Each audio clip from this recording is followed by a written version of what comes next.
ఈరోజు దేవుని వాగ్దానం: మోసపోకుడి, దుష్ట సాంగత్యము మంచి నడవడిని చెరుపును. 1 కొరింథీలకు 15:33. మన జీవితం మనం ఎంచుకునే స్నేహితుల మీద, మనం గడిపే వ్యక్తుల మీద ఆధారపడి ఉంటుంది. ఒక చిన్న ఉదాహరణ చూద్దాం. ఒక మంచి తాజా యాపిల్ పండును తీసుకుని కుళ్ళిపోయిన పండ్ల మధ్యలో పెడితే ఆ మంచి పండు కుళ్ళిన వాటిని బాగుచేయలేదు సరే కదా, ఆ కుళ్ళిన పండ్ల ప్రభావం వల్ల ఈ మంచి పండు కూడా పాడైపోతుంది. మన జీవితం కూడా అంతే.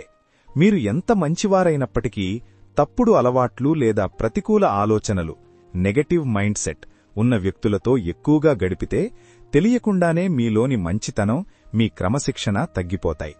మీరు ఎవరితో సమయం గడుపుతున్నారో గమనించండి. వారు మిమ్మల్ని పైకి ఎదుగుతుంటే ప్రోత్సహిస్తున్నారా, లేక కిందికి లాగుతున్నారా? అందరినీ ప్రేమించడం మన బాధ్యత, కాని అందరినీ మన అంతరంగిక మిత్రులుగా ఉంచుకోవడం మన విచక్షణ.